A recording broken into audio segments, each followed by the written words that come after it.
And here we go with a 9-month follow-up video for the Mount Coast R1. Okay, everybody, so here is the first Mount Coast shoe that I ever did receive. Mount Coast did send these to me, and I am so grateful for them to have trusted in me back then. And the relationship between me and Mount Coast has just been super duper ever since. All right, so what do we have? We have the R1. This is their racing shoe. This is their well beyond ultra marathon style shoe.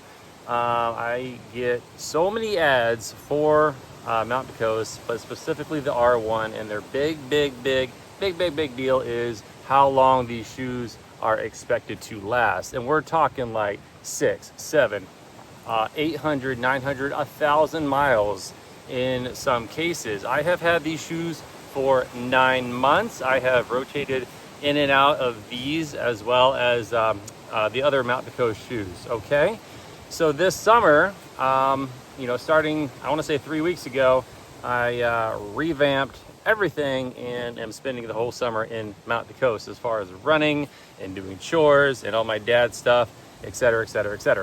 So here we are, and immediately the shoe feels like the first day I got it.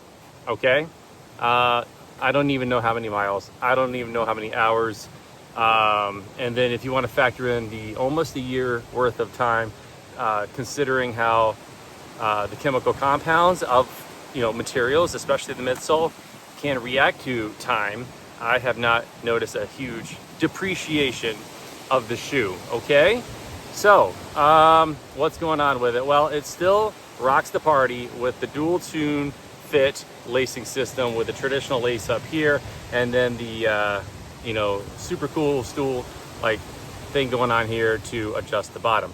Same situation with the R1, or I'm sorry, the T1, except you have one here on the bottom and then one here on the top. Okay, tune fit, their trail shoe. Okay, and then the thing about this, the P1, the S1, and a little bit with the T1 is it excels at finding your forever pace and locking you in there and rewarding you with just a nice, comfortable, scenic route ride. And that is, that was my gut impression back in the day. And every time I put these shoes on, I know that I'm in for basically a Sunday drive. Okay, we're just cruising down the countryside with our windows down, and we'll call it Johnny Cash on the radio, man. We're just chilling and we're thinking about life, or not, whatever you want to do. But the shoes just kind of got you on autopilot, and that's all there is to it. Okay, there ain't a lot of shifting gears need be going on with this guy here. Okay, and that's just kind of the way of it.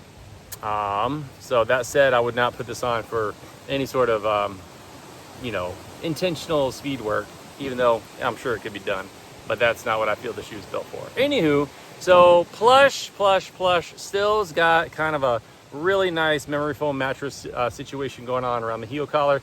Very nice plush, very well ventilated tongue.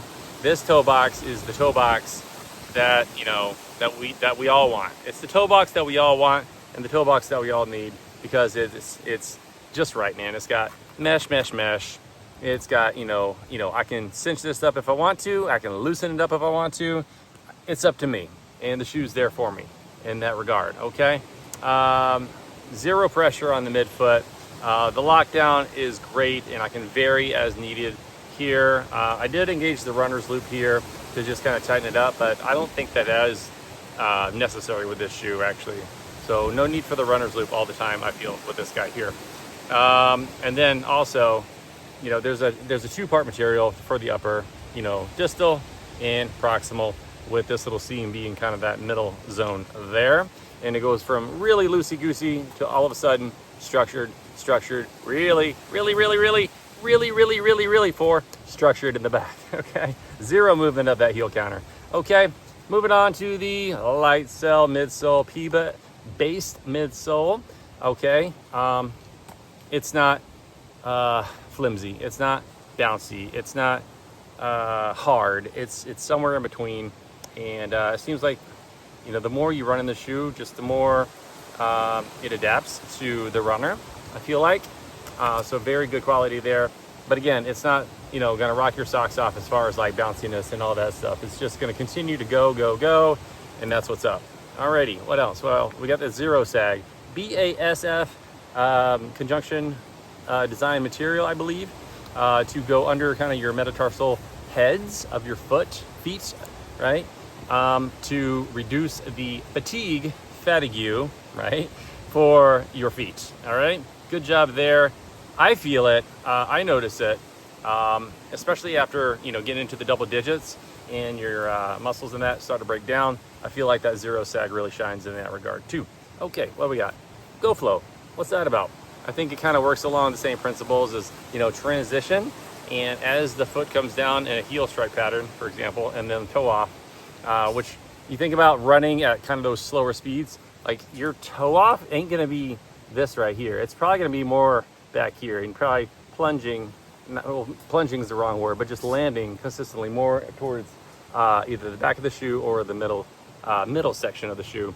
Rarely, I think, are you gonna be really engaging this, you know, beyond like just a degree or 2 or 5 or whatever it is. I don't have a protractor, but you know, this is like speed work. Actually, that's probably more dramatic. This is more speed work, and then this is more your regular stuff. So good job, Mount to Coast, in recognizing that and really kind of being there for the runner. Okay, well, that's what I got for you guys for now. Short and sweet. I mean, I did a full review on this before. I did a 3-way comparison of the R1, P1, S1 back in the day. I got the T1 on feet now, and still rocking and rolling the chores and everything else with that, and then running this as well. The S1 P1 I'm wearing for, like, you know, going to work in and doing all my dad's stuff. This is specifically road running. I'm not using this for work purposes, even though I don't see a problem why you couldn't do that. But I feel like a 2-shoe rotation is fine for daily stuff. And then the T1 for the outside dirty chores in the yard and running back and forth in my woods here. You know, it's a trail shoe, and we're doing trails plus chores with it, and it's holding up well. Okay, that's all I got. Thank you guys so much. It is 93 degrees out. That's why I'm in the woods right now, and it is super duper windy. I've already had to chase pool floaties into the neighbor's yard and then back again. And that's what's up. Hopefully you guys are doing well, staying cool out there. Drink your pickle juice, or if not, whatever else you're drinking. Have a wonderful summer. We'll catch you in the next one for more follow-up with the Mount to Coast summer. Thank you so much. Bye.